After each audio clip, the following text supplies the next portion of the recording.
eyes are going. Because my eyes are going. Right? Because you're old now. 30 to the new 20, baby. Okay. Let's go. Hello. Hello. Braden Herrington here with Davie Portman for upNXT, postwrestling.com, and Patreon.com/upNXT. yes. But where else are we tonight, Braden? Oh, we're live on our YouTube. We are live. So shout out to the YouTube room. Hello Yes. there. What's the YouTube? Well, you can find us there, Braden. BDE Official. Yes. Also, if you follow our handles, we have 3 between us Mhm. at upNXT Podcast. On Twitter. Yeah. I am at the Brady on Twitter and Instagram. And I'm at Davie Portman and on Twitter and Instagram. You can find out whenever we go live on YouTube and join in the discussion. Yes, we are your NXT friends. Friends. And every Wednesday we do a show called Up Next, and we cover NXT live on USA. And after that, usually around 10:30, we go live on our YouTube here and we do our show. So you can follow along there as well. But if you're listening to this, you found us wherever you find your podcast, and that's where we are. But again, our Patreon, we've got so many crazy shows that maybe we'll plug at the end of the show because there's some cool stuff, including an invasion from Post Wrestling's. It's John the week and of Way. invasions. So Invasions. some guys who you may know, John Pollock and Waiting, Never heard of them. joined us this week. We joined them. No, we invaded them Yes. this week. We invaded You the can post find office. that all at postwrestling.com and patreon.com/upnext. Yes. So we are here to talk about NXT because tonight was NXT War Games. War Games! War Games. You have a problem? Solve it with War Games. Yeah. War Games. So I think maybe we should just get into the juice of things. Usually we like to I don't know, talk about our personal lives and stuff. But I think tonight we just need to go into the meat of this thing because it was war. War. What is it good for? Well, we'll tell you here watching War Games live in Chicago. Friend of the show, Scrump, was there at the event. He was indeed. He wrote in some feedback later on for the Nice. show. Yeah, anyone who was there, if you're in the room who had just caught us after, write in. We love definitely. live feedback at Up Next. Yes. Another quick plug before we go into this, I guess. We recorded also a Mandalorian review for Disney Plus viewers, Star Wars heads. For free, we're releasing reviews of the Mandalorian series as well. So I have that in my notes because right off the show starts here, Morrow, not even 5 seconds into commentary, says, Baby Yoda. So yeah. The cat's out the bag. He said it first. He was plugging for us. He said it. I didn't say it. Now, this is the first time we've actually had a proper pre-show for NXT. This is true. It kind of caught us a bit off guard today. We're so used to the old format with the pre-tapings that normally they do a taping before NXT TakeOver, which is the matches in what we call the Hangover show. Yeah. After every takeover, we do a weekly show calling NXT Hangover, where we just kind of, I don't know, go off into little tangents about anything we want. But now they're doing the pre-show live because they're live every week. So what's our Hangover show going to be now? I don't know. You'll have to tune in to find out. Yes, next Wednesday. But a couple of things happened in the pre-show. The main thing was that Mia Yim had been taken out, and this wasn't even in the Full Sail car park. Yeah. So the bad luck has traveled with NXT. Maybe the Full Sail parking lot is haunted, and then if you get attacked, like it travels with you. I mean, she's attacked people in that car park before herself, so the curse continues. Yeah. So yes, Mia Yim was taken out, which means she was not going to compete in the women's War Game match to open the show, and it was announced that Dakota Kai, who's been heavily involved with this story, will be taking her place. And we also had a really cracking cruiserweight match between Isaiah Swerve Scott and Angel Garza. Which this was a lot of fun. There was some crazy spots in there. There was like suplexes into the turnbuckle. There was like a Death Valley driver onto the apron. These guys like kind of went out there and kind of they knew they had a spot and they went for it. There was an awesome bit where Swerve does his like jumping like flip kick to the back of the head, and you see Garza. It looks like he just eats this. Yeah. And he kicked out of it. He kicked out. Yeah. A lot of kick outs of big moves tonight. But the wing clipper, the ancient Garza wing clipper. Garza hit the wing clipper for the win. I assume we're going to see a rematch down the line against Lio Rush, maybe as soon as this Wednesday. Who knows? Definitely. And I think he's well-deserved. He keeps growing on me. He's fantastic. He's got that charm. And he's got kind of, the Eddie Guerrero, like twinkle in the eye kind of thing. And just Awesome moveset. People love that pant ripping spot. They love the ripping of the pants. And again, like Swerve is impressing. Yeah. Over and over again. He's put on some cracking matches on NXT TV. And it's cool that they're doing the pre-show live there. It's good that they're not just taping it because you want to watch it and you want to talk about it. Just going to the room, apparently, because we didn't catch all of the pre-show, Lio Rush actually smacked Garza after the match. So there you go. So that feud is definitely continuing there. Yeah, definitely. So that was the pre-show match, and then we get into the meat and gravy. That's what you call it. The real show, the TakeOver War Games. We're going to war. The first match to open this show is in fact a War Games match, and it's the first ever women's War Games match. So this is already getting the crowd fired up here in Chicago. They were loving this. It is Team Rhea Ripley, consisting of no longer Mia Yim, but Dakota Kai, Tegan Nox, and Candice LeRae versus the team of Shayna Baszler, not her horsewomen, who are actually legit cage fighters. No. We don't want to take you into the cage. Instead, we have who is on Shayna Baszler's team? My favorite, Io Shirai. We have Bianca Belair.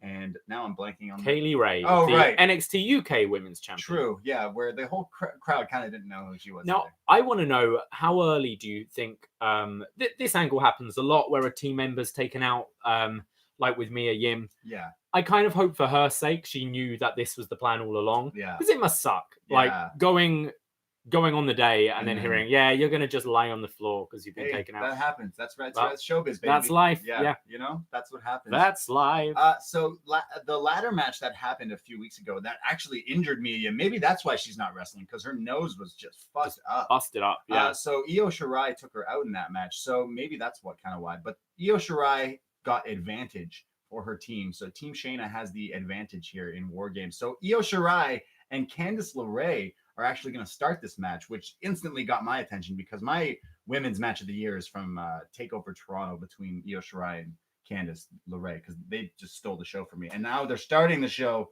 right here inside the double rings and double cage. Yeah, I think this made a lot of sense. I believe Io Shirai started, and then because she was in the ring, Candice was like, no, she's mine. Yes. And yeah, makes sense to continue this feud. I wouldn't be surprised if we see another match down the line between these two. They deserve the title. They deserve the strap. So these two start at it. Io Shirai goes for like the satellite octopus. Candice LeRae, goes for like the satellite DDT octopus stretch. Io gets like head scissored, but lands on her feet, like kicks up kind of thing. Just the athleticism there is amazing. She beats down Candice. Now, again, there's two rings in this whole show that are side by side for this, not like a normal wrestling match or show. And there's double rings, and she does like the 619 a lot. The tiger feint kick. Yeah. Oh, she's doing it to one ring, which kicks her, Candice, in the face. She turns around, lands into the other side of the ropes, kicks her, does it again. So it's like double 619s all over the place. It's just chaos. And then in between the ring, there's like this cage structure thing on the sides, and she hits the double knees, the Meteora there, just beating Candice up here. And then if that wasn't enough, from one ring to the other, she springboard jumps on one ropes, double jumps to the other ring ropes, and then springboard drop kicks Candice. Yeah, it was almost like stepping stones, like jumping across from one to the other. It was crazy. It was like Spider-Man. I always love in these kind of matches, in like ladder matches, TLC matches, any kind of gimmick where people are looking at the structure and seeing what they can do that's different and unique. Because, I mean, in WWE, this is the third variation of this match we've seen. Right. And how do you keep it fresh? We're going to have two tonight, and I think Io Shirai right away really managed that with especially those 619s to the in between both rings and continuously. Yeah, when would you ever see that ever? Exactly. I thought that was great. Yeah, it looked really cool. I love the creative and the double jumping. It's just like really creative. Up next, because of the advantage, here we go. Bianca Belair enters the ring. She starts beating up on Candice, hits a crazy standing star press early on, then starts bombing Candice, power bombing up against the cages and the ropes, and just ouchie. Then they start like hitting this like double team kind of spot where they keep running and attacking her. Drop kick to the face kind of thing. Rhea Ripley now enters the match.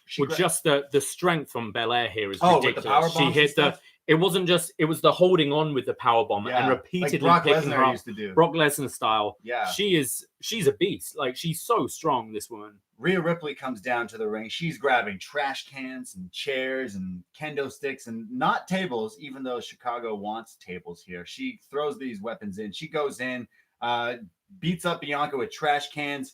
Io stops this like crazy suplex attack. There's just brawling back and forth here. It's chaos. And then the next entrant in the match is Kaylee Ray, and kind of everyone is like, "Who's this person?" I thought she worked quite hard here because I think she was probably aware of the kind of reaction she was going to get, which was zero to start with. Yeah. It was silence, and then so I think she was the right person to bring out the plunder in the matches. So she goes under the ring, starts grabbing the steel chairs, and the crowd liven up a bit. They're like, okay, we're going to see something. She wants to fight. And then the crowd want tables. There are we want tables chants. Yeah. So she grabs it, but being the heel, puts it back, gives her a big booing reaction from the crowd. So yeah, she was working real hard to get this crowd to know who she is and to hate her. She is the NXT. Kaylee Ray is the NXT UK Women's Champion right now. So you know what? I will say that she's got no reaction. No one knows who she was, but she worked hard. Really, you're right, because she comes in here. Hits a crazy rope running tornado DDT on Rhea Ripley onto the steel chairs. There's a crazy Tower of Doom spot where Mamma Mia chant from Mauro Ranallo, because all these people, all these women are landing onto the steel chairs. It's crazy. And right after that, Bianca up top hits a 450. Just insane. Now, this is where the whole match takes a giant turn, because the next entrance in the match is Dakota Kai. The cage opens. She takes a few steps out of her shark cage, stops, and with this new look, I might add, she looked a little different tonight. This, as you said, a twinkle in her eye. She turns around and turns on her own partner and beats the ever-living daylight out of Tegan Nox, slamming the cage door repeatedly on the injured knee, the surgically repaired limbs here. Yeah. She violently attacks. The crowd goes insane at this heel heat here. Wow, I loved this turn. Now, those of you who watched the Mae Young Classic knows how, like, Tegan Nox had any injuries bad. Don't get me wrong, hers was fucking heartbreaking. Yeah, it was bad. Because you saw it in the match. It was against Rhea Ripley, actually, I believe, where you see her knee just give out. Yeah. She tries to continue, and then it's just no. And this, she came back from an injury. Both of them did. For the Mae Young Classic. Both of these two have. They're Team Kick. And now they've just both come back from injury. So Dakota Kai is showing that she is true leader of Team Kick, because they're kind of Team Kick together. That tag team is no more. She has turned on this team. The referees are coming out here trying to stop her attack. It keeps cutting back to Rhea Ripley in this ring, like shocked. What the fuck are you doing? Yeah. So the referees are holding her back, stopping her from attacking Tegan. William Regal comes out to get in Dakota Kai's face, and she shoves William Regal, pushes him almost, and he gives her a death stare. She's getting heat all around. When you think it's over, she comes back out and attacks Tegan again, just injuring the leg, takes the brace off, holds the brace up like a badge of honor. Dakota, why? Why Dakota? She turned on this team. They say, you know what? You're not in this match. Get the hell out of here. So they take her back because she can't. It would not be fair to now bring her. So not only is Dakota taken out of the Team Ripley, but Tegan Nox is taken out of Team Ripley. So Shayna, it cuts to her in her shark cage laughing. Yeah. Laughing. So with the mouth guard as well. So she just looks scary and vile. And now we're all in shock. The turn we all thought we saw coming actually happened. Dakota Kai turns. Shayna Baszler's turn to enter the match. They all come in, and all four members of Team Shayna are beating on Rhea Ripley. Now, this means that the match actually officially starts. Yeah, so I don't know how this would have been to the crowd. I think they should have maybe announced that. And I might be wrong. I think in past War Games, perhaps they have had an announcer go. They used to call it the match beyond. Right. It's when everyone's in the ring and they're now competing. Because commentary brought up, they said Dakota Kai is being evicted and Tegan Nox is not officially cleared for the match, and therefore the match beyond is now starting. Pinfalls and submissions start here. I don't know how clear that would have been to the live crowd without this, but made sense to us. Yeah, it did watching at home, definitely. So the match starts now. Of course, the heels are beating on Rhea Ripley and Candice LeRae, who are the only team members now. So it's 2-on-4. Well, how could they overcome the numbers game? We shall see. Shayna Baszler pulls out handcuffs and starts to try to handcuff Rhea Ripley. Shayna Baszler keeps trying to lock in handcuffs, maybe handcuff her to a cage or the ropes, but Rhea Ripley keeps blocking it, but has one handcuffed around her and the other like dangling. This will come into play later. Rhea Ripley blocks like this DDT and like suplex, kind of dropping everyone. It's just chaos. Candice LeRae hits a lion salt, but then instantly eats a trash can by Bianca. Kaylee Ray hits a gory bomb, and then Io Shirai hits a moonsault on Candice LeRae, but Rhea Ripley breaks up the pin. Bianca Belair rips Rhea Ripley. That's a silly tongue twister. Rhea Ripley. Sorry. You need to do the Justin Roberts rips. Bianca, let's say this 10 times fast. Bianca Belair whips Rhea Ripley. Damn. That's a tough one. Bianca Belair whips Rhea Ripley with her hair. And then Candice comes in swinging with the kendo stick. Classic Candice LeRae here, going back to their feud. Yeah, they're not holding back at all. These whip cracks from the hair sounded so nasty. Yeah. But then the kendo stick strike, she is not holding back at all. Yeah. This was awesome. Like the crowd were going nuts at this point. So while all this is happening with the kendo sticks and the everything, there's Io Shirai starts to go up top to the cage. This is where LeRae starts to chase Io Shirai up the cage. Kaylee Ray gets involved and starts to try to chase Candice. Candice, off the top rope, hits a poison Rana on Kaylee Ray, sending her crashing to the floor. And if that wasn't crazy enough, Candice gets up with Kaylee Ray, and the camera shows that Io Shirai has in fact climbed to the top of the cage, and Io Shirai does a moonsault off the cage to all the women inside the cage. Just insanity. I mean, I think we all knew this was going to happen, but it was still beautiful. Her moonsault is ridiculous. What is it that I always say? Shirai gets me high. Well, Shirai definitely got high. She jumped off a fucking cage with a moonsault. Mama effing Mia is the call from Mauro Ranallo. I came up with a new one today. The Joshi Judas makes me foolish. Okay. Well, I thought this was crazy. Best women's wrestler in the world. Io Shirai with a moonsault off the cage. This is insane. The match continues, though. Kaylee Ray eats a garbage can I have written down. There's a Karafuda clutch by Shayna on Rhea Ripley. And when we think Rhea Ripley is going to tap, snap, or pass out, Rhea Ripley realizes that she still has the handcuff of herself. She takes the unhinged handcuff and handcuffs herself to Shayna Baszler. Now Shayna has nowhere to run. Now, mind you, while handcuffed together, Rhea Ripley hits a riptide, the pump handle powerbomb. This made so much sense as well because she ducks the swing. Yes. So automatically, because you're cuffed, the hand goes into the position for the riptide, which I thought was awesome. Lifts up for the riptide. There so happens to be conveniently placed a bunch of steel chairs sitting upright, like making this like thing, this pterodome sort of, and the riptide sending Shayna crashing through these chairs. What a bump, Shayna. Holy. And Rhea Ripley pins the NXT Women's Champion. Rhea Ripley, Team Ripley, beats the odds, and the first ever Women's War Games is Rhea Ripley and Candice LeRae. This was crazy. This was a fun match. Insane. Yeah.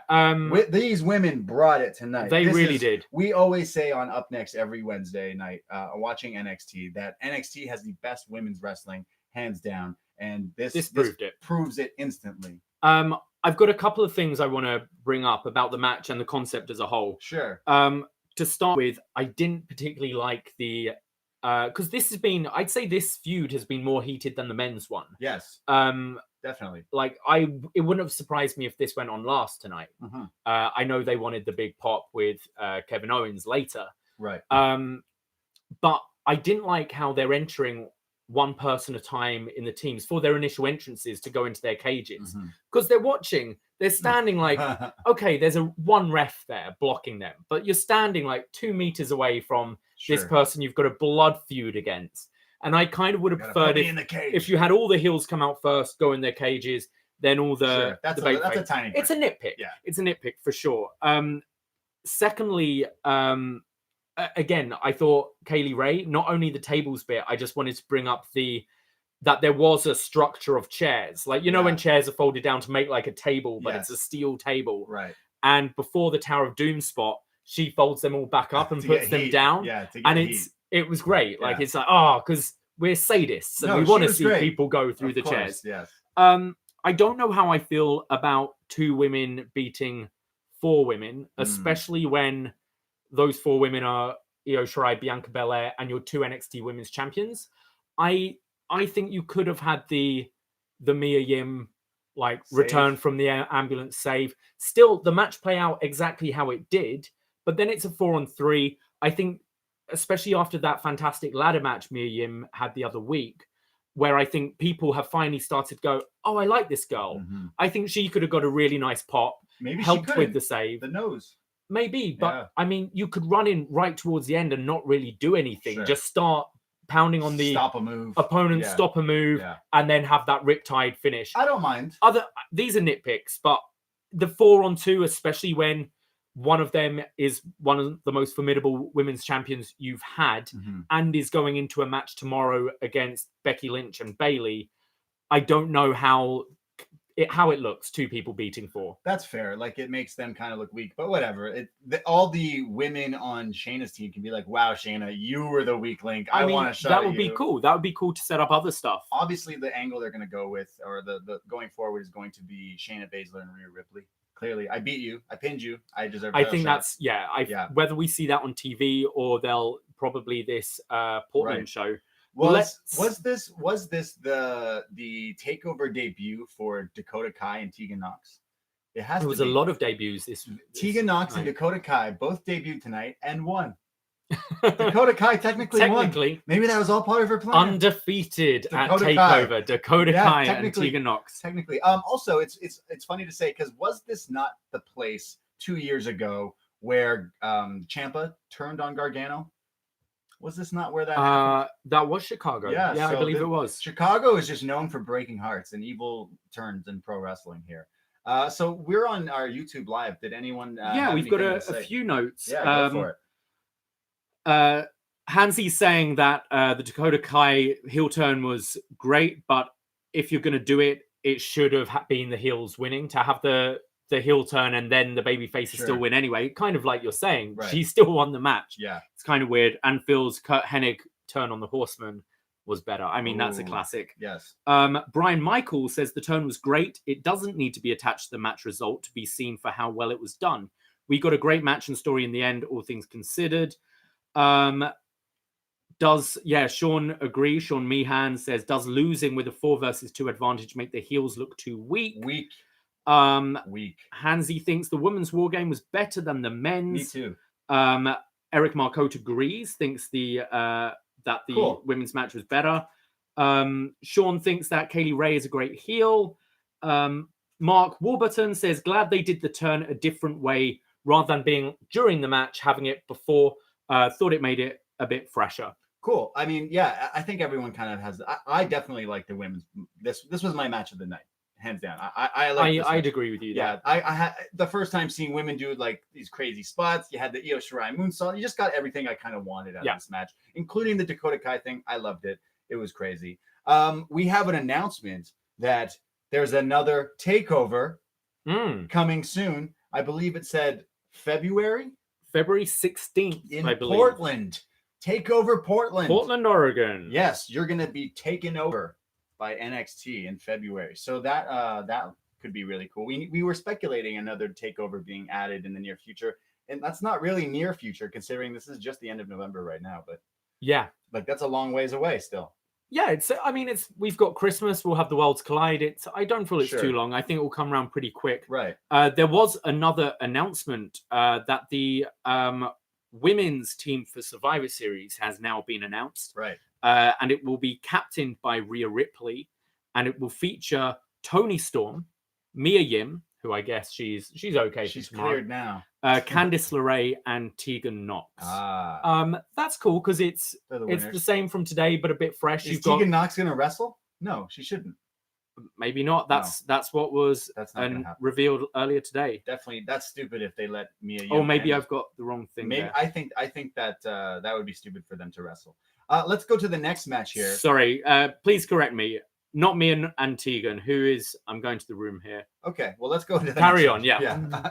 Pete Dunne versus Killian Dain versus Damien Priest. Now, this is a triple threat that was originally for last Wednesday, but it's rescheduled for tonight. And the winner of this match will face Adam Cole tomorrow night at Survivor Series.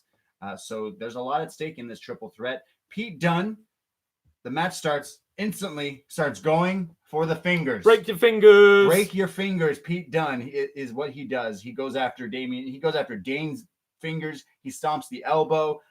Priest comes back in and says, "Get out of here with that shit," and forearms him. Dain then has this spot where he hits a Rikishi driver on Dunne on top of Damien Priest, and he looks like he kind of was a little bit too forward and sits on Damien Priest's face. Yeah, I feel this was meant to be on the chest, but ouch. He just sat on his face. His face looked like it hurt. Nasty. Dain is on the outside and hits a fall-away slam and a Samoan drop simultaneously on both guys. Just crazy, the strength of this guy. Dunne goes backflip and backflips again, hits a German suplex and goes after the fingers. He then hits like a flying cross arm breaker on Damien Priest. This was actually really smooth coming from Pete Dunne here. He gets out of that, lifts up Dunne, and there's like a double team kind of power bomb thing. There's double finger breakers up on the top rope. There's a crazy exchange from all three guys. Are hitting each other with counters and everything. And there's like a three-way where they all go for this jump up kick, and they all drop, and the crowd goes wild. Damien Priest, who I pretty much say his character is, he's a guy who likes to party, and the club's blade likes to party, and he hits another partier's favorite move, the Whisper in the Wind here on both guys. Then a Falcon Arrow, and then something he's calling the South of Heaven. Yes. The choke bomb, the choke sit out, whatever. He then goes for like a Razor's Edge, but it's broken up. Priest hits a dive. They're just literally going nonstop at this point. They were like 10 over 10. They just switched up and they were not stopping. There's cannonballs through the guardrail. He finally hits a Razor's Edge, but Pete Dunne breaks it up. It was a huge Razor's Edge on Killian Dain. There's like moonsaults, there's slaps, there's everything is just, it's literally chaos. Then Dain hits the Ulster Plantation on Pete Dunne. Now this is Kenny Omega's One-Winged Angel, but Priest kicks out of it. Sorry, it was on Damien Priest. It wasn't even a breakup. It was a kick out. Priest kicks out of the One-Winged Angel. No one kicks out of that move. Dain hits Vader bombs, goes for a moonsault, but ends up getting into the bitter end. Now, this is where us and the crowd here thought the match was over, and it didn't. And then from this point on, it kind of felt like it was dragging. I felt like they missed the mark. I agree. I think I'm not alone on this one. I thought they did really well in this triple threat, the breaking up of the near falls, the other guy just breaking it up. Yeah. I kind of had a problem with the kickouts from the finishers. Sure. So the Ulster Plantation, I believe, is his finisher. It is, yeah. And it's a deadly move. It should kill you. And this was just a straight kick out. It wasn't a... Or was it? Now I'm trying to remember. I'm pretty sure he kicked out, because I remember us going, wow, he kicked out Kenny's move. Sure. Either way. Similar with the bitter end was a kick out. And I think even the Reckoning later on was a kick out. I think it was broken up. It was broken up. But it continues here. So we thought it was over with the bitter end, but it wasn't. Dunne almost wins it there, but Priest breaks it. There's a Rana on Dunne that lands on Dain from Priest, which is just crazy. There's cyclone kicks. There's the Reckoning, the rolling of the dice. There's a up top double finger breakers. There's a superplex from Dunne to Dain. There's the bitter end on Priest, and that still didn't end it. There's a senton by Dain that breaks up the pin, and then Dain is going for a senton while Pete Dunne is on his back. Lands it on Priest, but he rolls away because he's kind of in pain. Dunne pushes him out. Dunne is already on top of Priest, and Pete Dunne pins Damien Priest just like that. He was still laid out from the bitter end earlier on, and Pete Dunne is going on to Survivor Series to face Adam Cole. But yeah, I was really into this match, I think, for the first little while, but it got to the point where, and I'm not one to complain about false finishes and stuff, but this was okay, let's go. I agree. I don't know what it was. It just didn't entirely click, and everything about it was good. I think it was the kicking out of the finishes for me. Kind of took me out of it, and then it was like, oh, you're doing it again, you're doing it again, you're doing it again. It was still good. It was good. It was a lot of fun. I want Pete Dunne to get a different finish for when he's against big guys. Okay, he didn't win the match with the bitter end. Oh no, he was trying for the finger breaker a lot. Like that's been his finish for a while. But I thought him hitting the bitter end on Dain just looked ridiculous because Dain barely left his feet. Right. And realistically, no matter how strong you are in kayfabe, it's you're not pump handling Killian Dain and turning it into an F5. Come on, get out. Yeah. And then it was same with Priest as well. He tried to hit it on him. Well, he did hit it on him. And again, I was like, it's a big guy. And I think he'd be better finding some kind of some other move he can use against the big guys. Yeah, I guess so. I know that he's been on TV week to week using that like arm breaker with the fingers, and that's a cool move too. But and that's true. It's like not like a guy of any move. size. Yeah. You snap your fingers and keep wrenching on him, you're gonna tap. So that match was awesome. I really liked it, but it just felt like it just lagged a little bit at the end there. But Pete Dunne is obvious choice for the Survivor Series title match there. Obviously, like that makes the most sense. Do any people in the room have some things? Yeah, I think. So Dallas feels that Dunne could become champion tomorrow. He thinks he's going to beat a weakened Adam Cole. Whoa. MJ from NJ There thinks the match should have ended 4 times before it did. Yes. Hansi says, I know we have Dunne versus Cole, but I'm glad Dunne won the match because he needs to be in a featured match on Survivor Series. Dain isn't a main event guy yet, and it's too soon for Priest. Aaron picks out that it took a long time for the crowd to get into the match. Again, people seem to be on the same page as us here. Yeah, I think so. That it was a good match. It was a fine match, but maybe just overstayed its welcome a little. Also, like we've been watching Killian Dain and Damien Priest. They're two characters that are still kind of new. They're in the slot. They're not kind of ready for a Survivor Series spot. But you know what? They really brought it tonight. So good on these guys. I really like this one more than the one from Toronto TakeOver where that Pete Dunne was involved in, which is weird. I really was looking forward to that. It kind of fell flat for me. This one I thought was better. Yeah, I thought this was a good match. Yeah. I think maybe they shouldn't have announced that the winner faces Cole beforehand. Sure. Because a lot of the time in NXT, we've seen a match which is never announced as number 1 contenders, but you just know from the pecking order that it kind of is. Yeah. And I think if it would have felt more open and I'd have bought one of the other guys winning more had they not have announced that. And then at the end, you could put out a tweet or Kathy Kelly announces, hey, having won that match, Pete Dunne gets a shot tomorrow against the NXT World Champion. Definitely. But I'm excited for that match. I hope Pete Dunne doesn't win because I could ruin the prophecy and that whole thing. That's a whole other thing. But good showing from all 3 guys there. Really, really enjoyed that match. The next match is something I also really enjoyed. I was looking forward to this all day. This is a real wrestling fans kind of wet dream match. We were teased Finn Balor, Johnny Gargano.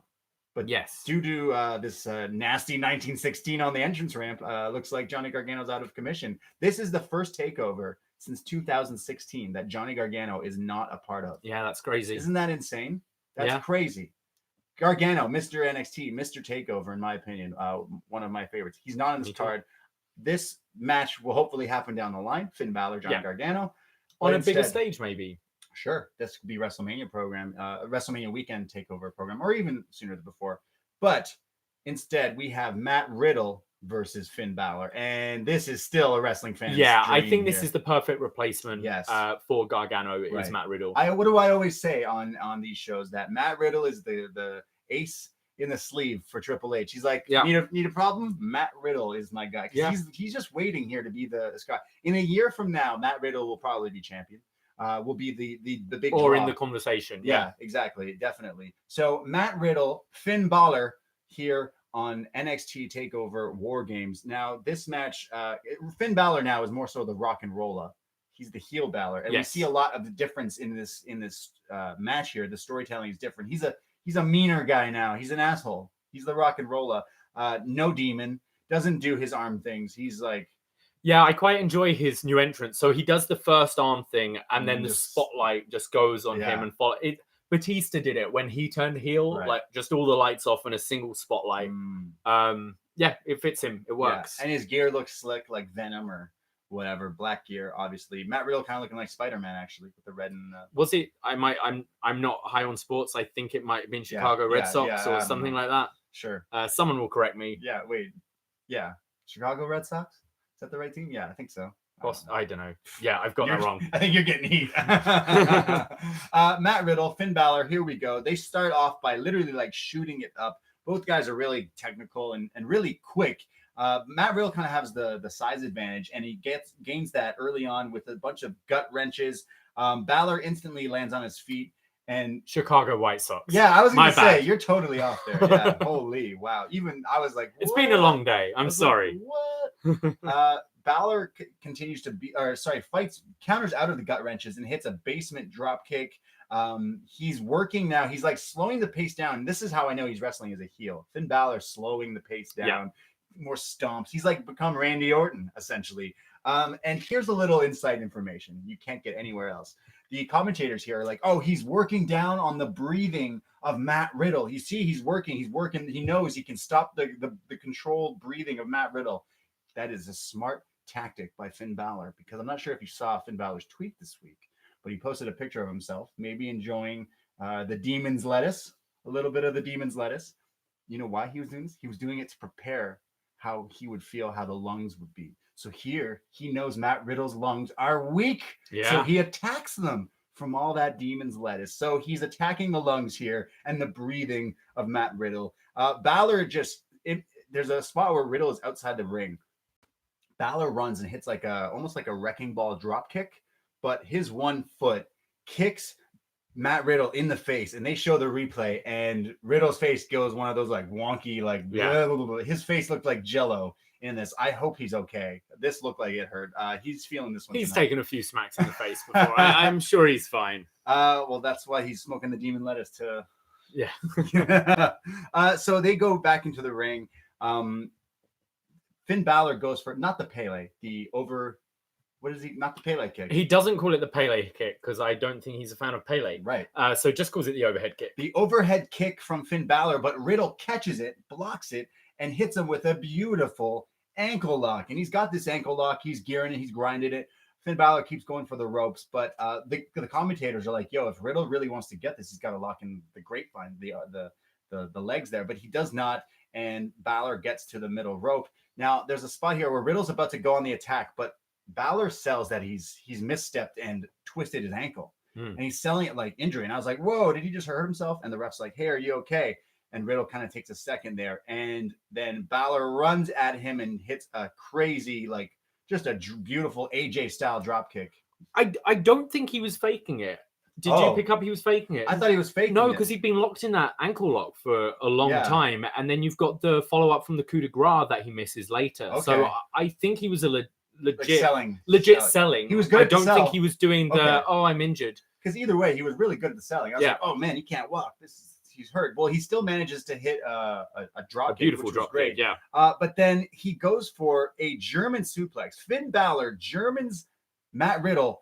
But Matt Riddle instantly gets up. He hulks up. It's the Ishii spot. Ishii, yeah. He hypes up, and then Germans Finn Balor with the bridge, only a 2 count. He hits the ripcord into the flash knee, and the power bomb is countered into the double stomp.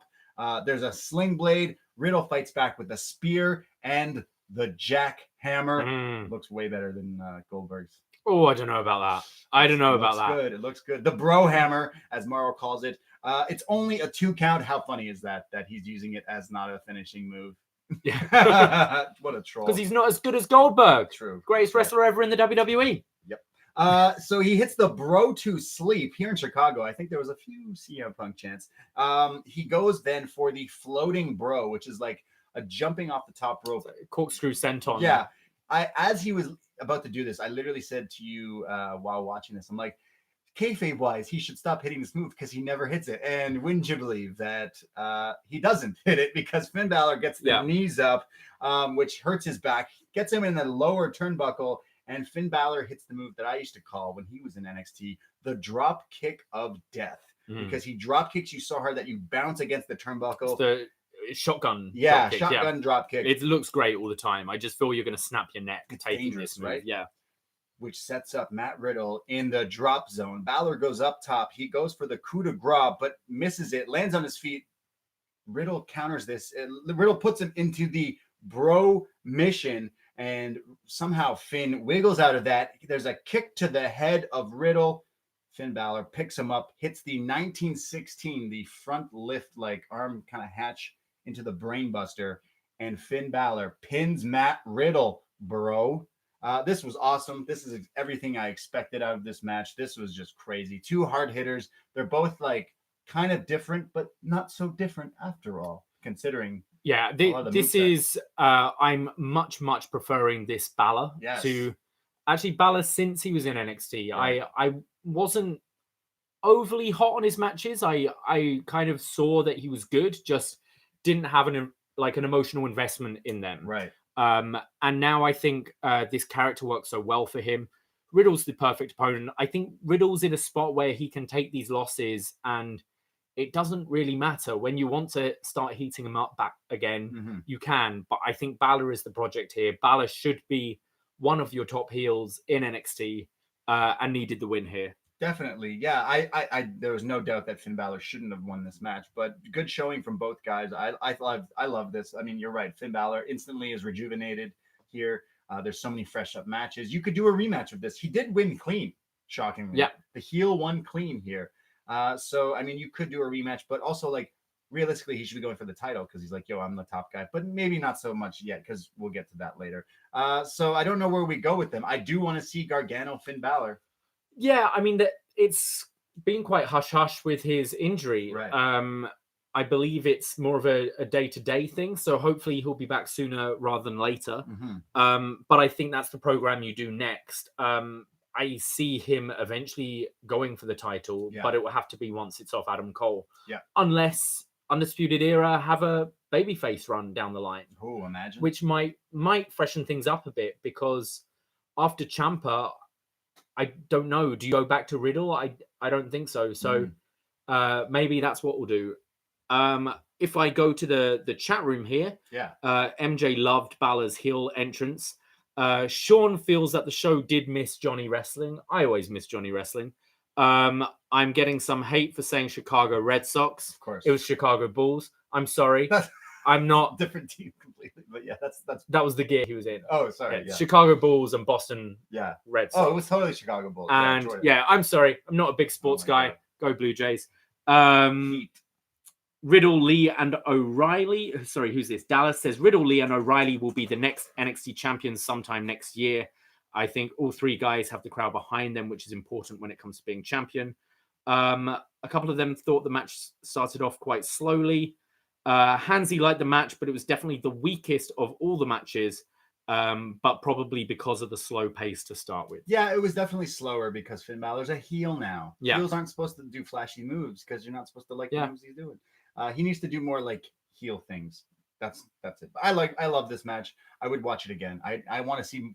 I love both of these wrestlers, so I want to see both of them do more things. But a rematch is not something I'm opposed to. But loved it. Definitely one of the really great match.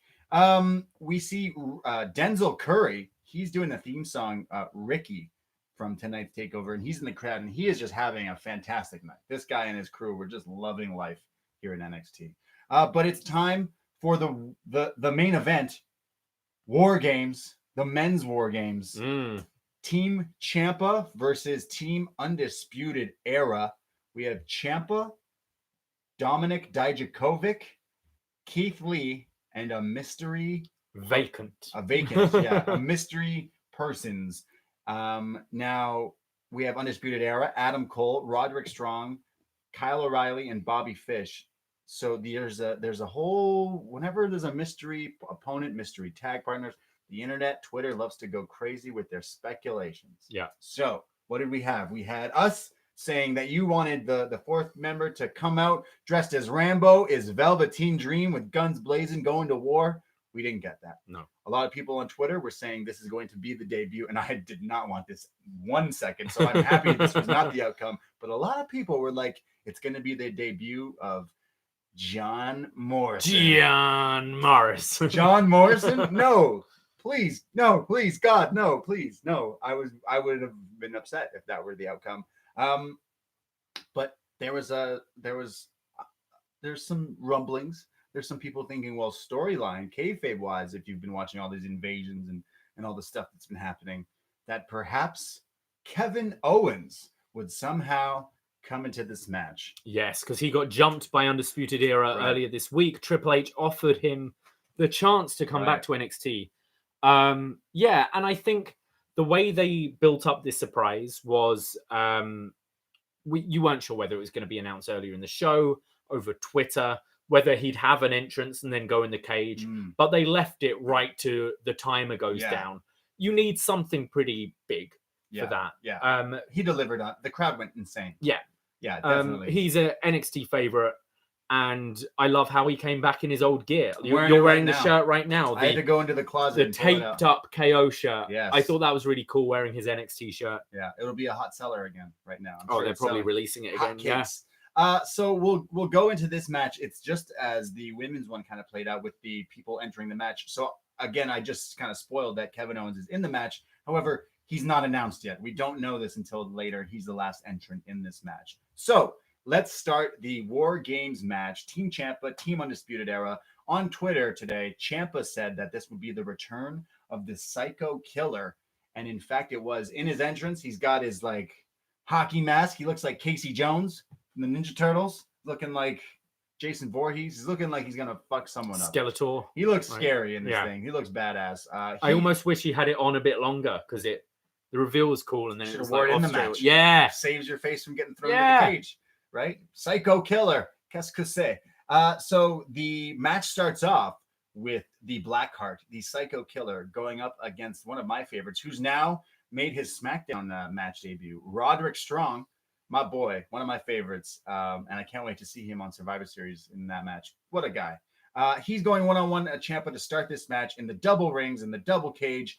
Ciampa eats a backbreaker early on. You wouldn't expect anything less from Roddy match, but Ciampa fights back with flying knees. He's hitting like repeated running knees, and he's out like a light, as Morrow says. He loves his hip hop references. Roddy fights back with the double knee buster, the Gibson special, and here comes the first the cage unlocking. Undisputed Era has the advantage because Adam Cole won the ladder match last week. So here comes Kyle O'Reilly, and O'Reilly and Roddy are just beating up Tomasso Ciampa. They're doing a train of the Roddy classic. He just runs back and forth. Running with the forearm back and forth. Yeah, I mean, it hurts more because you're running. Oh, yeah. Obviously. Well, for sure. You've got all that momentum. You know what would hurt more? If he did a roly-poly first. You always hurts more when you roll. You've got to roll. Or you spin. You've got to roll. Do it on a table as well. Would hurt more when you're on the table. You're not putting them through a table. Just do it on the table. It's going to hurt more. Yeah, definitely. So Kyle is in there, and they're beating him up. There's like backbreakers and flying knee combos. But here comes Dominik Dijakovic. He's next to help Ciampa. He runs in. He's booting Kyle. He's tossing Undisputed Era around like ragdolls. The size difference here is crazy. This dude is a big lad. There's the suplex throw from Dijak. He's just bouncing these guys around. But as this is happening, it's time to bring in the next person. And Kyle O'Reilly is getting beat up in the ring. But here comes his dad, Bobby Fish, to help him out. Kyle's dad, Bobby Fish, runs in the ring. And he's in, and they're beating the hell out of Dijakovic. They're beating the hell out of Ciampa. There's backbreakers. There's chasing the dragon. One of my favorite double team moves, the kick and brainbuster combo. Keith Lee now comes in to even the odds. He's bopping these guys up. Everyone needs a little thing with some bop in it. He's doing the drop down, jump up crossbody on both Kyle and Fish, and then hits the crossbody. This is crazy. To both of them. Oh, he's so athletic. How? I think he was the right guy for this spot before your reveal of who the mystery partner is. Right. He's the guy you want. This running and save your team, it's essentially the hot tag. Yeah. It's ridiculous what this guy can do. And he just oozes personality as well. Right. He's a star for sure. Yeah, definitely. He then hits like a slingshot. He's in between the rings, hits a slingshot crossbody into Undisputed, or on two of them. But then here comes Adam Cole, the last member. Yes, baby. He comes in, and they're like, the shot here is like Undisputed Era is like hyenas. They're like wolves. They're attacking, stomping a mud hole down on Keith Lee. Ciampa tries to help him, but he gets beat up for his troubles. Adam Cole grabs a bunch of weapons. He goes in there, but he gets sent through a table early on that's like on the outside.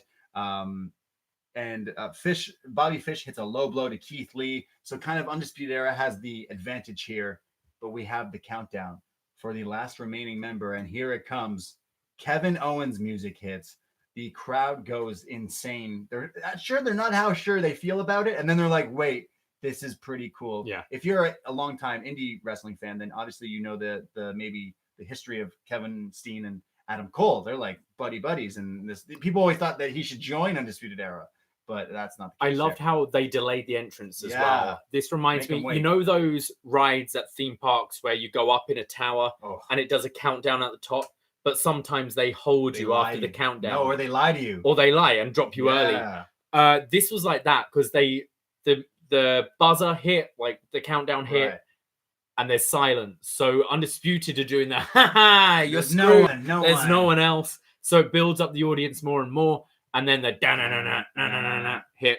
As someone in the chat room noted, with Kevin Owens joining this match, all 8 of these guys are PWG guys. That's so which is kind of crazy. That's insane. Yeah. All of these guys are indie darlings. Yeah. Triple H has plucked them from the indies, killing the indies, and running NXT now. And it's worth noting that Triple H has said on his post show that he's not sure if Kevin Owens is going to be Team Raw or Team NXT tomorrow. So that's a cool little story going forward. There we go. Kevin Owens, come back to, if it works for Finn Balor, it work for Kevin Owens. Yeah.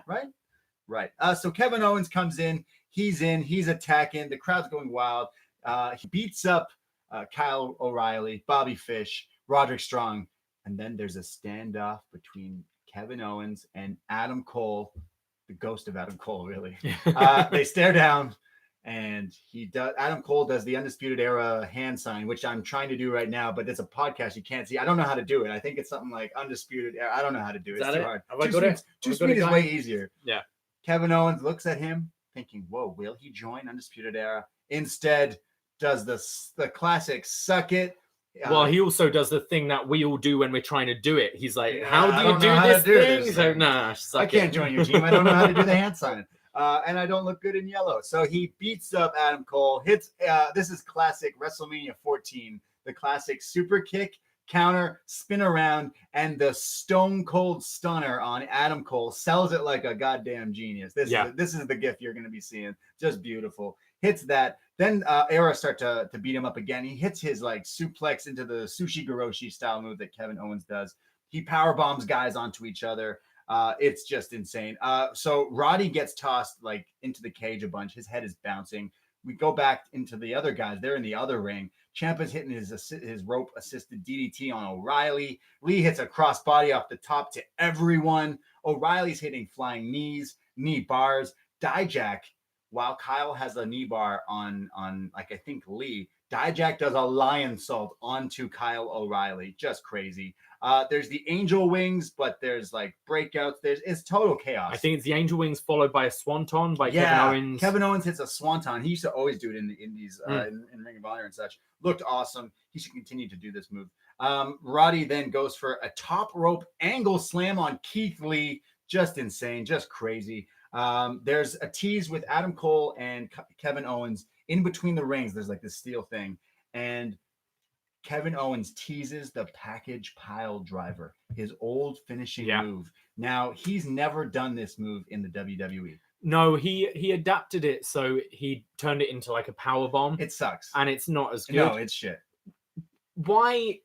What I don't get. Okay, so you have a gripe with this. Let me explain it, and then you can argue. Yes. It. So he's teasing this. Now, as an indie mark like myself, I'm like, oh my God, is this the time where they let him do it? Last year in War Games, the classic do a double moon, and we saw it. So clearly in War Games, they're doing things they don't let you do in WWE, like Ricochet doing a double moon. So tonight, I thought that for some chance I would see a package pile driver. I did not. He goes for it. Adam Cole counters, goes up to like the cage part, and goes and somehow still connects with the Panama City Sunrise on Kevin Owens. Holy shit, what a spot here. Now, your argument here is why can Adam Cole do a pile driver, but Kevin Owens can't? Well, yeah, this is ridiculous. Why is it's a package. I mean, also, remember, during the week, we saw this off a ladder. Yeah. Why are we seeing flipping pile drivers, and that's okay? But the package pile driver. It's because it's a package. You're not allowed. So you flip first. Now there's that story Jericho brought up on his podcast once when the Styles Clash was banned. Yeah. Because I think Yoshitatsu broke his neck. A few people got hurt. The late Adrian Lionheart broke his neck from the move, from taking it wrong. And so Vince was like, it's banned. And then Jericho said, just do it in this match as like a high spot, not as the finish, just as a transitional move. Okay.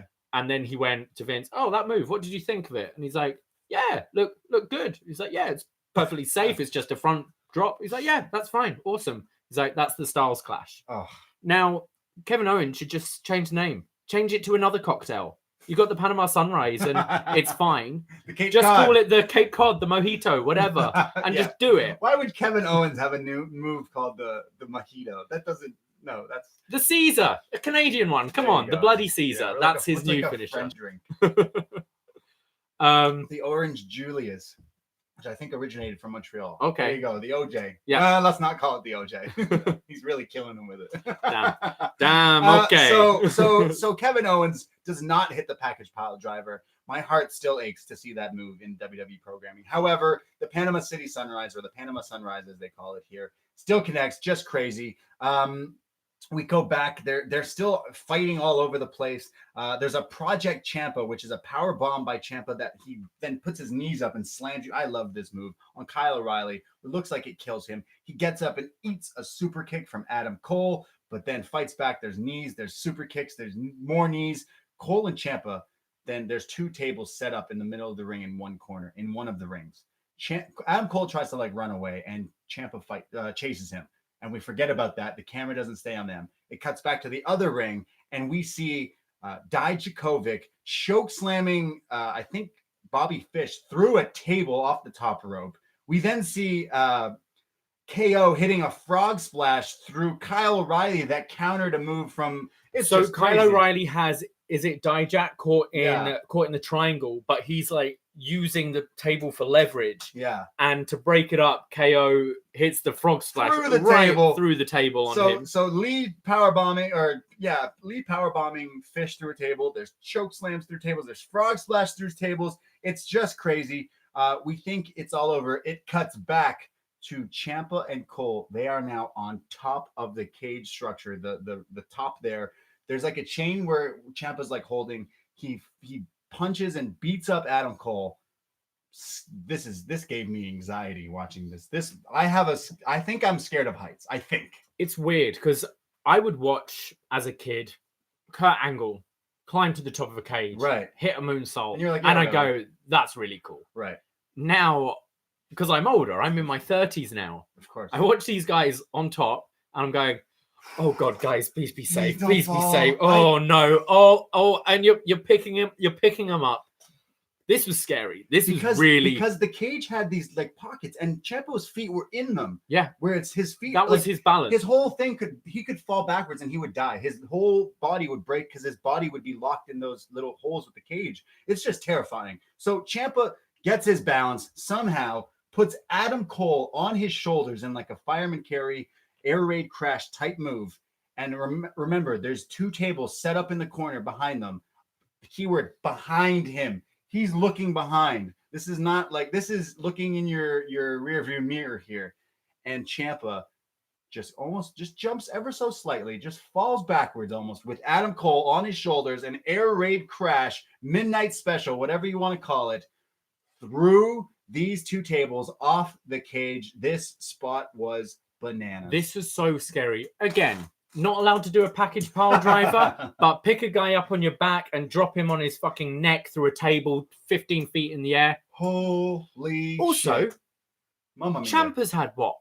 2 matches? Since being back? Career-ending neck injury. And then falls backwards. And then he's like, all right, I'm going to jump off a cage. Backwards. Some tables backwards. It's just crazy. Ridiculous. This is why these guys are the best in the world at what they do. I think the trust between Adam Cole and Ciampa to do a spot like this. Jesse noted, we were watching it with Jesse from the 6 earlier, and he was like, Cole, that's 2 takeovers in a row where Cole falls off a cage through a table. Yeah. The last one was a safer. fall safer. This was scary. watching this now, I've seen a bunch of people tweeting live from here, posting their live videos of the spot. It just looks crazy. This is from every angle. Like, yeah, this is crazy. Like, I know we've seen some stuff in wrestling, but this looked just crazy. They land. It looked like Cole just takes the blunt of it, like his whole back. Like, I know you're falling through tables. It's got to save you somehow. I know the boys love falling through some tables. It helps the fall, but like, yo, that's so high up. Ciampa pins Adam Cole, both champions, pinned tonight in War Games. So Ciampa, Team Ciampa, they standing tall, Undisputed Era lose. Yeah, lose again at War Games. It's meant to be their thing. They've won 1 out of 3. Yeah, not good. This is like, you know, when Mick Foley was like, Hell in a Cell's my match. It's like, it's not your match, Mick. You've just been in one. Like, come on. Stop saying Hell in a Cell. If next year comes around and Regal's like, Undisputed Era, you're in a War Games, they're like, no. Nope. Honestly, no. We are now team, like, take off the armband. Oh, no, we're not Undisputed. Undisputed Era are lucky that this was not for all the gold. Yeah. Because they would have lost everything. They'd have lost it all. Dijakovic, yeah. What I did like both in this match and the women's match, as soon as the big spot happened, it was a cover. Yeah. It was 1, 2, 3. Yes. Sometimes I feel there's a bit too much stalling after. Sure. I like that, and it made perfect sense. Of course you go for the cover right away. This was crazy. Also, we've got to note there was quite a scary moment earlier in the match. It's a spot that Roderick Strong's done in every War Games match. Yeah. I think in the first one it was War Raiders tossed him over from one ring to the other. I think Authors of Pain did it in the first one, Viking Raiders last year. This time Lee and Dijakovic tried to toss him from one ring to the other, and he kind of gets caught midway through the middle and second rope and like landed on his head. Yeah, it looked it looked kind of nasty, yeah, so I hope he's okay. You're after right. That match. His head bounced off one of the cables, the rope cable, like the ring ropes. It looked kind of like it would hurt. He still fought in the rest of the match and got beat up even more. Now, from this spot at the end, does Adam Cole wrestle tomorrow? Do you think he'll defend the championship? Do you think there'll be another match announced instead? Do you think he'll just go ahead, beaten up? Like, he's just dropped through a table. I think this is what's going to happen. I think we're going to see throughout the night, you have Undisputed Era in multiple matches. We have Roderick Strong in the triple threat. So I think Roddy's going to lose that. I think Undisputed Era won't win theirs as well. And then somehow all come out conveniently to help the injured Adam Cole beat Pete Dunne somehow in some mischievous ways. I think that's the most logical thing to save their titles, to save their ass. And then they kind of regroup coming up in NXT. Then you progress into the storylines that this match has now set up instantly for us, because tag champs, you could put Dijakovic and Lee together. I think they've got to be a team now. Yeah, fight Undisputed Era for the tag titles, and then you have Adam Cole defending against Ciampa down the line, and then Roderick Strong and Kevin Owens. Sure, Roderick Strong still has his history with Dream, who will be coming back, who I thought would show up in this match. So there's so much that spirals out of this. You're right. How does Adam Cole fight tomorrow? But this match was crazy. Again, I'm not taking anything out of these guys. I did prefer the women's one. It just felt a little bit more fresher, obviously, because we've never seen the women's War Games. But this one was equally as crazy. I said that I don't know how you top a double moon, but watching that final spot, I'm like, man, I think the final spot, was nasty. And the concept of War Games is kind of flawed. It's kind of weird that you've got to wait 20 minutes before the match starts. I feel it would add more drama to have pinfalls and submissions can come whenever, because just think, you've got Kyle O'Reilly locking. It's like Kyle and Bobby 2-on-1. Sure. They've locked in the knee bar, and there's 10 seconds before the next person comes out. Wise, I don't think it works, because then like your 2-on-1 could instantly beat someone. No exactly, problem. But that builds it's this guy knows in 10 seconds his partner's going to come in and break up the submission, and is in the agony and is like, just hold on, and then you've got Maro going, hold on. Put him in the submission anyways. You can. I don't know. I think there's flaws to the matches, but I think both the men and the women tonight found ways to keep it creative. There were some really cool spots. Hats off to everyone involved in this show. This was a fantastic takeover. This was NXT does not miss. We watch NXT every Wednesday and we say it's our favorite show. And this is the week. We did it. NXT beat AEW in the Wednesday Night Wars. We beat them. Those boomers. Okay, boomer, watch NXT. That's what happens. So this was a crazy pay-per-view. I loved this. This was fantastic. I loved the War Games match concept. You're right, it's a little silly, but it was really cool. Hats off to everyone in this match. I still say that the women's War Games was my match of the night, but holy shit, that spot with Ciampa and Adam Cole was just crazy. Psycho Killer Qu'est-ce que c'est? Should we see what some other people thought of this takeover special? Because I know we have feedback up. Forum.postwrestling.com. Every week we post up for NXT on the Post Wrestling Forum, and you can write in. It's free to join, and you can write in and write some feedback and questions for the show. And we do them for our takeover special as well. Should I lead the first one? Do you want to go? Yeah, sure. Well, first of all, I actually threw up a poll tonight to see out of 10 what people would vote, how they felt takeover was. Okay. What would you give it? I'd give it a nice 8 out of 10. You'd give it a nice 8? Yeah. I went for a 7 for me. Just some great matches for me. There's there've been better takeovers. Yes. So I'm grading this on a takeover scale, sure, not necessarily a whole landscape of wrestling scale. Right. The room seemed to like it. They gave it an 8.48. So pretty strong rating for NXT. And our first piece of feedback goes to Mystery. He says the women's War Games match was amazing, but I have incredibly mixed feelings of the ending. Rhea and Candice managing to beat Shayna, Io, Bianca, and Kaylee Ray all on their own feels really bad booking and harms the stock of everyone on the heel team just to prop up Rhea. However, the Dakota turn was great. Hopefully they rehab Io and Bianca on NXT in the upcoming weeks. The triple threat match was okay. It felt like a cool-down match and went on too long. Balor versus Riddle was a fine match, but it kind of felt slightly better than a main roster match. So similar style to a main roster. Yeah. Not much to say on that. Maybe the main roster rubbed off on Finn Balor. On Finn, maybe. Men's War Game match was amazing. Please keep Adam Cole in your thoughts. He died tonight. I sure hope Triple H knows necromancy for tomorrow. As an aside, Rhea Ripley named the NXT women's team for Survivor Series, which is Rhea, Io, Bianca, Candice, and Tony. And the Kabuki Warriors have a new theme as well. So that's interesting. So Io and Bianca from the losing heel team are joining. And I think they were maybe, especially Bianca, were ones that were like, that's kind of weird, their team Shayna, because they've both had beef with her fairly recently. That's why I like it that they didn't lose. Yeah. Io Shirai and Bianca can be like, yo, we didn't lose. We didn't lose that. Yeah. Yeah. Let's go to Hackman. They were smart to make the Queen of Spades the last entrance in War Games since she is the greenest. I was glad that they had her take the fall since, as I've noticed, she still can't take an Irish whip or run the ropes. Ooh, someone hates Shayna. They did most of the storyline as predicted. Yim injured. Dakota Kai replaces her. Dakota turns heel. But instead of having Dakota join the heels in the ring, they even had her leave. That was weird. Priest did his best to carry the triple threat, but the match seemed slow. I actually nodded off near the end and had to rewind. Nigel was less unbearable on commentary, but he and Beth are better in small doses.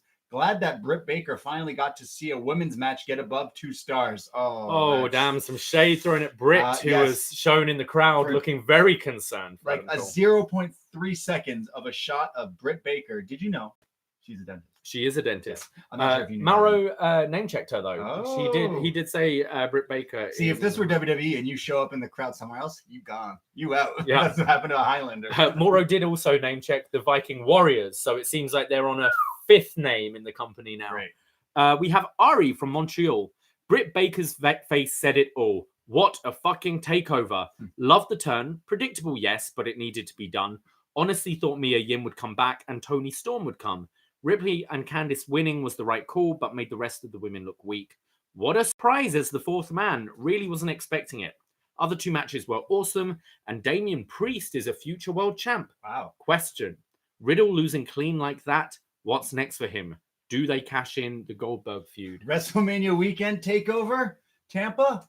Goldberg versus Matt Riddle. I think it's inevitable. I think it's going to happen at some point. He's got to beat Goldberg, though. Nah. Yeah. I know you love Goldberg. You walk around with your shirt off like a kid all the time. Yeah. Tops off for Goldberg.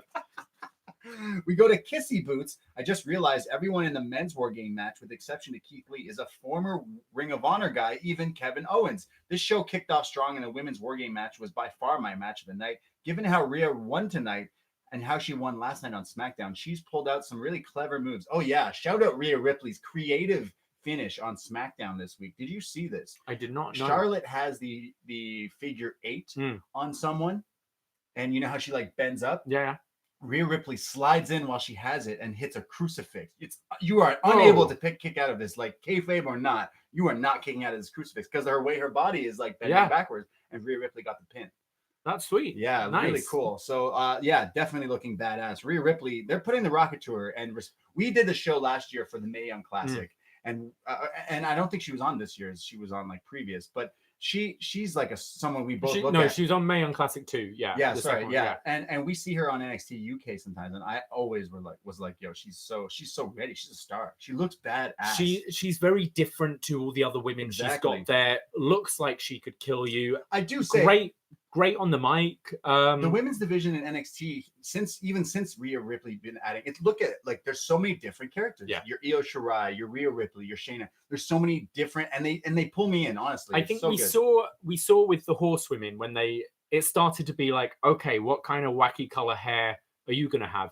And I'm not opposed to that because it did differentiate everyone. Like you had Sasha purple, you had Bailey, the like more kind of plain Karen. girl next door. Now she's Karen. Charlotte, the statuesque blonde, and Becky with the bright red hair. Right. And it did make all of them different. But now I think just personality-wise, all of it just oozes out from each and every woman in NXT and makes them very different characters. I think their division's fantastic. Kissy Boots ends with, I was thinking Survivor Series was going to be the better show, but with tonight interested, I'm wondering what's going to happen. We go to Postmaster, who says 2 War Games matches and no Tower of Goddamn Doom spot. I think there was one in the women's. What are you talking about? Yeah. What match were you watching? Still 8 out of 10 from Postmaster. Do you want to read the other since Sure. I'll go to Alexander from Portland. Hey, you're going to get a takeover soon. While Kevin Owens wasn't much of a surprise, what was a surprise was what he pulled off tonight. This is the most I've been behind Owens in the longest time, to the point where I'd rather see him dethrone Cole rather than Ciampa. I can only hope he stays a while in NXT. The main roster doesn't have anything better for him. Also, that women's match, holy shit, was it good. I don't know how takeovers keep getting better, but I'll find out soon. Tonight, WWE announced that Portland will host a takeover in February 2020. I feel like the last pay-per-view we had was in 2008. Wow. So color me very surprised. Wow. I don't care what deity I need to pray to. I need Gargano at TakeOver. Yes, we all do. Yep. Question. Do you think all of the current champions in NXT will retain their titles until the next TakeOver? Yes. February, I would say so, yes. Or Ciampa becomes champion. I'm okay with that. Tomato champion again. Jalen from Pickering, haven't been able to watch and haven't been as invested in NXT lately, but this was a really good show. Having the guys that main evented the first takeover in an arena return at the same takeover issued kind of cool. I hope Owens stays in NXT. NXT feels like it has the most depth and variety of stories. P.S. The upNXT theme is Fuego, and episode 0 on the Patreon was the realest podcast I heard all year. Oh, I'm going to say it one more time. This is the last time I'm going to mention this show. If you join our Patreon, $5 a month gets you North American champion. In fact, I think we even made that show free for Cruiserweight. I think it was available for all, yeah. If you ever want to know the history of myself joining the law and the dissension of the law and everything like that, it's the last time I'm going to say this. Now's your chance. Join and listen to our podcast, because episode 0 of our upNXT Patreon is me shooting from the hip. That's the last time I'm saying it. And if you also just want to get hyped for Survivor Series tomorrow night, we had a very fun show. Seems to get a lot of good feedback. Yeah. We had a draft with Mr. Pollock and Mr. Ting. We were talking all about Survivor Series, so check that show out as well. Yes, hey, thank you, Jalen, for those kind words. But yes, the upNXT theme produced by my buddy Shaheen, featuring your buddy Dean. Yeah, Warren D. The upNXT theme song that we air here on every Wednesday, and on this show right here is homegrown. Yeah, we made it. Yeah, we know it's Fuego. Go for it. We go to Brad. Hi, guys. Brad the Dad here in Halifax, Nova Scotia, Canada. I love Halifax. I went earlier this year. Yeah. Great place. My son and I had a bonding night watching wrestling and eating nachos. His 10-year-old head was broken as his favorite Adam Cole went crashing through tables. What a bump. What a great show. AEW, WWE, New Japan, take note. 4 matches and 2.5 hours can be enough and leaves you wanting more. NXT for life. Who is on the guys team tomorrow? Thanks, boys, and good night. I guess we'll find out, because as we're recording this, we kind of don't know. But we'll see. Scrump, live from War Games. He is live. Scrump, friend of the show. Go listen to the PWT cast. He has some crazy guests on his podcast live from Chicago. Bang, bang. Holy shit, what a show. My boss got us a suite with 2 empty seats, which could have fit you two. Oh, I'm sorry, David. We didn't go to Chicago. He says the crowd was hot all night, especially for both War Games. He says, I missed half of the opening match due to me trying to find the event poster. I got it, but not autographed. Yeah, Scrump has so many TakeOver posters autographed by everyone on the card. Damn. He's got some collectibles. I hope you lock your door at night, Scrump. Wow. Because wrestling fans are going to find out where you live. He says that Finn versus my new best friend, Matt Riddle, started off slow, but they turned Finn's music loud due to him getting a giant pop. The spear jackhammer combo was really fun. Yeah, Scrump said that if we went to Chicago, I would have got to hang out with Matt Riddle and do 2 of our favorite things. Me and Matt Riddle's favorite thing. He says, I jokingly told our group that Owens was the secret guest, and my ears are still ringing from the pop. I'm not even being hyperbolic. That was loud. I almost threw up watching Cole and Ciampa on the top of the cage and come crashing down. I looked over to see Britt Baker's reaction as her boyfriend got destroyed and could only imagine how scared she was. Can I hop in there? Because going to the chat room, John Ceno's been watching the Triple H talk. Yeah. And he said that the director didn't know who Britt Baker was, just looked for the person with the most shocked reaction face. And it was her because it's her boyfriend. Oh my God. And Triple H actually felt bad for putting her in that position of being shown on NXT TV and kind of sympathized a bit. Yeah, but that's kind of cool that this was a very genuine reaction from Britt Baker there. He says, all in all, great show. 8 Pete Dunnes. I'll break your fingers out of 10. Thank you, Scrump. Thank you, buddy. Thank you very much, Scrump. We go to Nas from NYC, not the rapper. Not Nas. This was my first time watching a full takeover, and I loved it. Everything was awesome. The women's match had me on the floor. It was so good. One of the best heel turns in ages. Shout out to Kaylee Ray. She was awesome. I popped my tits off when Kevin Owens showed up. Yeah. This takeover alone was worth half my yearly subscription fee for the network. 10 out of 10. They showed Britt Baker on screen, and Mauro referenced her. This means NXT has done more for AEW's women's division than AEW had. A lot of digs at the women's division tonight. God damn. Shade. During the show, Corey Graves tweeted this. Just for the record, guys, I know you wouldn't know it, but there's actually a WWE Hall of Famer and a former Ring of Honor champion on commentary. I'd imagine they have a lot to offer. Yeah, Beth and Nigel? Nigel. I guess Corey is taking shots. I don't know. Because it's all Mauro, I guess. Yeah. On Twitter, this clearly went over a lot of people's heads, as many were lambasting Corey for criticizing the commentary. But Corey is only criticizing one person, and that is Ronaldo. I followed Mauro for ages, from boxing to MMA to when I started watching NXT about 2 months ago. I've always been a fan, but last Wednesday and tonight I found him way over the top, as he was cutting off the other two quite often. Mauro in small doses is awesome, but on a weekly basis, he can be a bit too much. I love Mauro Ronaldo. He's the best. He is the best. I do find when it's the matches that maybe aren't connecting with me so much, and he's giving these over-the-top calls, that's when I check out a bit. In a War Games match, you need a Mauro Ronaldo. His call was Mama effing Mia. Exactly. You need him in those matches. But maybe in your triple threat match, that's when you can let your other two do more of the work there. Sure. I'm going to read the next two because they're really small. Go for it. Gordon, not the former Prime Minister Brown. Gordon Brown, not the former Prime Minister. From Motherwell. I believe we spoke to him the other day, didn't we? We did. We sent a video. Gordon. He says, I am going to keep this short. Holy fucking shit. What a show. Yes. Brian from New York. All I got to say is this was a flawless show, top to bottom. Even the little things like Owens coming out with his NXT debut Titantron and shirt was perfect. This could really be great 48 hours of events in Chicago. We go to Sango from Malaysia. Wow. Great show tonight. 8 out of 10. Could have been higher if Denzel Curry performed live. Dakota attacking Tegan honestly broke my heart. I was hoping she'd be the one to dethrone Shayna down the line, but after the beatdown, it looks like it just wasn't meant to be. At least it was fun seeing Shayna laugh it off while she came down the ramp. Dunne, Dain, and Damien was really good, but felt it went on 5 minutes too long. And Priest stood out in this match. Hitting that cool Razor's Edge on Killian was damn near perfect. KO being the surprise fourth man honestly bummed me out a bit. Thought it was fun seeing him tear through Undisputed Era and tease the hand sign with Cole. Speaking of Cole, my goodness, think of how huge his balls must be for willingly go through a bump like that. Yeah. Cheers to more NXT and the BDE. Hey, thank you. Let's go to Sean from Scotland. He has wrote in a lot here because, get this, Long time, first time. Long time, first time. I'm going to nitpick through some of the stuff you said because, yeah, this is a lot. He says Garza and Swerve could have been technical, but something seemed a little off. He says he loves the women's War Games. There was great spots, and Kai's turn was well done, even if we saw it coming. Shirai gets me high. Triple Threat was okay, but it was a little bit below normal takeover.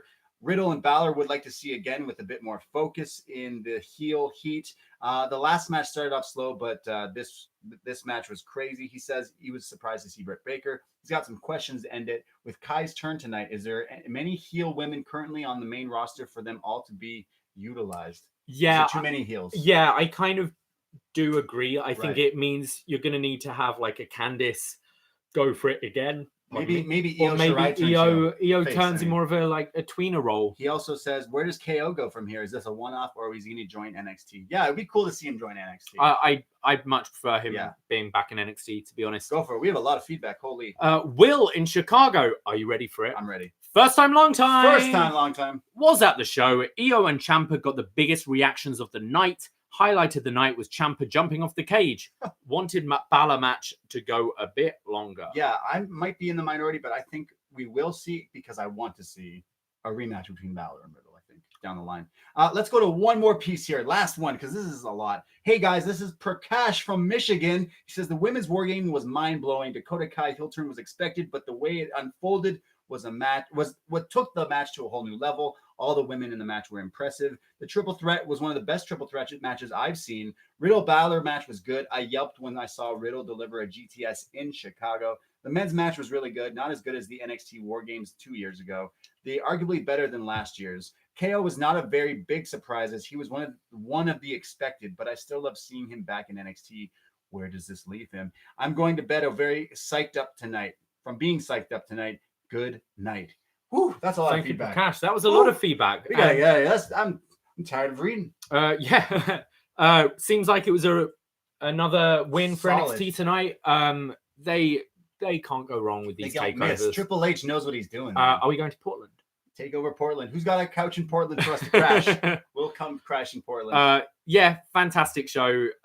Some really cool spots. I think still just managing to be creative with the War Games gimmick. I had a lot of fun tonight. Yeah, they definitely leave you knowing you're going to see Ciampa fighting Cole. This was the big return for Ciampa in a big spot match, and the guy's going backwards through tables. Crazy.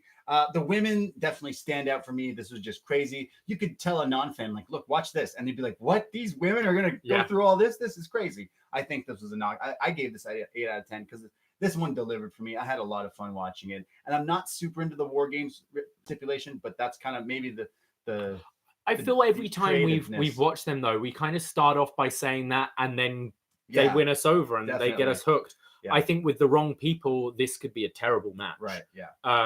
But they make it work every time. I kind of don't like seeing Undisputed losing 2 in a row. I think this should be their gimmick.